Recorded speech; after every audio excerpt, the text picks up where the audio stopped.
आज फारबिसगंज के बथनाहा स्थित आधारशिला कोचिंग संस्थान में 10वीं-12वीं के बाद कैरियर चुनाव और पठन पाठन के सही दिशा और दशा के लिए मार्गदर्शन सह प्रश्नोत्तर कार्यशाला का आयोजन किया गया। कार्यक्रम में मार्गदर्शक के रूप में इंडियन एयर फोर्स के विंग कमांडर श्री पवन गोयल ने उपस्थित होकर स्थानीय छात्र छात्राओं को संबोधित किया और उनके शंका समाधान के साथ उनका उचित मार्गदर्शन किया। कार्यक्रम को संबोधित करते हुए श्री गोयल ने कहा कि पढ़ाई को हमें सीरियसली लेना होगा, तभी हम अपने लक्ष्य की प्राप्ति आसानी से कर पाएंगे। मोबाइल के इस युग में सभी छात्र छात्राओं को इसका सही उपयोग करना चाहिए ताकि उससे हमें अपने जीवन में ऊंचा मुकाम हासिल हो सके।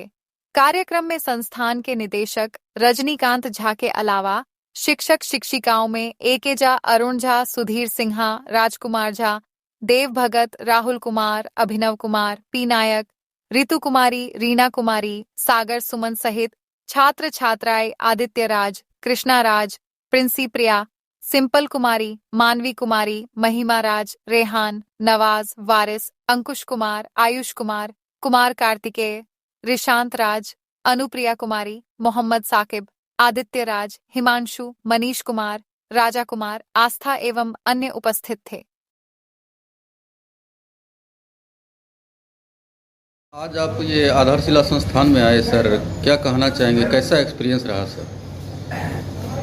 आधारशिला कोचिंग इंस्टीट्यूट बथनाहा क्षेत्र में संस्थापक श्री रजनीश सर के द्वारा संचालित है और रजनीश सर को मैं विगत 30 सालों से जानता हूं।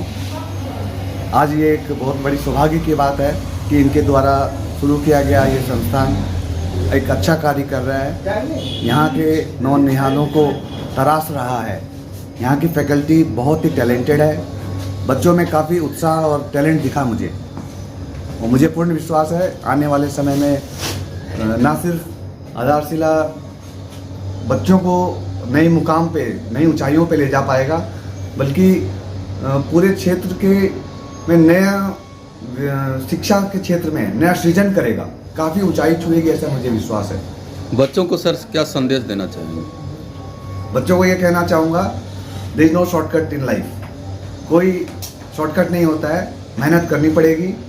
और यहाँ के शिक्षक और ये जो इंस्टीट्यूशन है आधारशिला, ये आपको इस पर मदद करेगी। तो पूरा विश्वास रखें, यहाँ की फैकल्टी पे विश्वास रखें और मेहनत करते रहें। मैं कोई ऐसे कोई बड़ा आदमी नहीं, ओके, सब लोगों ने बनाया है। ये टीचिंग फैकल्टी आपको एक दिन यहाँ पे वो भी लेकर आएगी।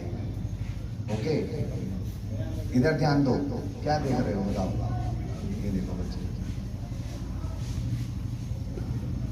I am one of you guys. आप लोगों के जैसे ही एक दिन मैं वहाँ बैठा था। ओके, एक दिन आएगा जब आप ऊंचाइयाँ छूओगे, लेकिन सर आपकी मेहनत पर है।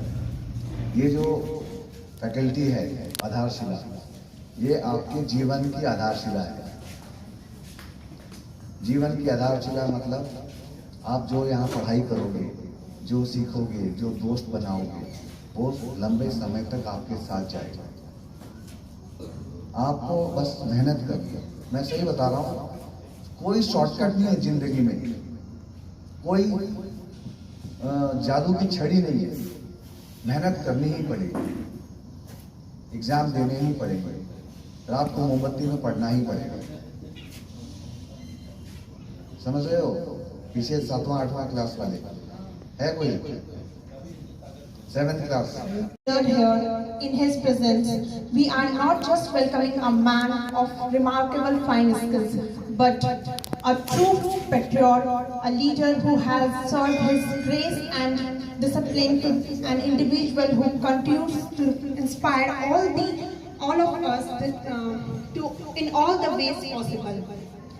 On behalf of Adarshila, I, Mahima Raj, extend my heartfelt gratitude to Commander Pawan Goyal sir for gracing us with his presence today. We are privileged to have you with us and looking forward to learning from you rich experience in life. Ladies and gentlemen, please join me in welcoming Commander Pawan Bhuman sir. Thank you. जरूरी है और 11th 12th का जो exam होता है 12th CBSE का तो होगा ही बोर्ड, उसके साथ साथ ही एनडीए का एग्जाम देना पड़ता है, तो उसमें क्या करना होता है आगे? नेशनल डिफेंस एकेडमी 12th के बाद ज्वाइन करते हैं और उसकी उम्र की सीमा है 17.5 से 19.5, करेक्ट? तो यही दो मानक क्राइटेरिया है कि 12th पास होना चाहिए और उम्र 17.5 से 19.5। सब्जेक्ट क्या है कि आपको अगर एयरफोर्स लेना है तो आपके पास पीसीएम होना चाहिए। एयरफोर्स, आर्मी के लिए मैंडेटरी नहीं है। आर्मी में ह्यूमैनिटीज ग्राउंड पे आप जा सकते हैं, एयरफोर्स में टेक्निकल ग्राउंड होना चाहिए, क्योंकि जो एनडीए जाते हैं वो फ्लाइंग ब्रांच में जाते हैं। एनडीए वाले फ्लाइंग ब्रांच में जाते हैं, तो फ्लाइंग ब्रांच के लिए आपको फिजिक्स एंड मैथ्स चाहिए, केमिस्ट्री नहीं चाहिए, फिजिक्स एंड मैथ्स। आर्मी के लिए आपको नहीं चाहिए। अगर आप एनडीए में अप्लाई करते हैं और फॉर्म में अगर आप एयर आर्मी लिखते हैं तो आपको नहीं चाहिए, पीसीएम नहीं चाहिए।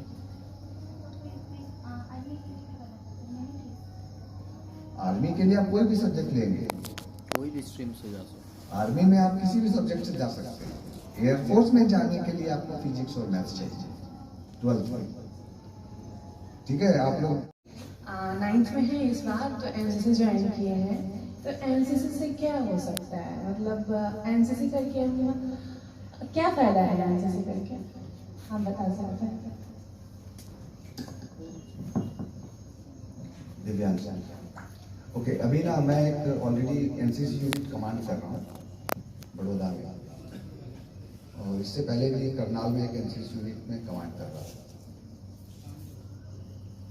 एनसीसी मेरे ख्याल से 1959 के आसपास स्टैब्लिश हुई थी और 1962 वॉर के बाद इसका महत्व और बढ़ गया। स्टैब्लिश की गई थी इसलिए कि जब कोई युद्ध का समय हो तो हमारे सैनिक, हमारे जो मिलिट्री हैं और इनमें पैरा मिलिट्री फोर्सेज, ये सब अपने अपने कामों में लग जाते हैं। पुलिस को भी ना काफ़ी बिजी हो जाती है, तो देश के इंटरनल मैनेजमेंट के लिए, ट्रैफिक मैनेजमेंट, बहुत सारी चीज़ों के लिए हमें एक वर्कफोर्स चाहिए, एक जो कुछ चीज़ों को संभाल सके, छोटी मोटी चीज़ों। तो इसलिए एनसीसी का इस्टेब्लिशमेंट उस समय ऐसे हुआ था, और एनसीसी का मोटो है यूनिटी एंड डिसिप्लिन। यूनिटी इसलिए कि पूरे देश में अलग अलग भांति की भाषाएं हैं, प्रांत हैं, तो इसमें एक तरह की ट्रेनिंग होगी तो एक तरह का जुड़ाव होगा। और डिसिप्लिन मतलब कि राह चलते लोगों से आप पाएंगे कि जो एनसीसी वाले लोग हैं वो थोड़े कर्तव्यनिष्ठ होते हैं, डिसिप्लिन होते हैं, ओके, ऐसे मतलब उन्हें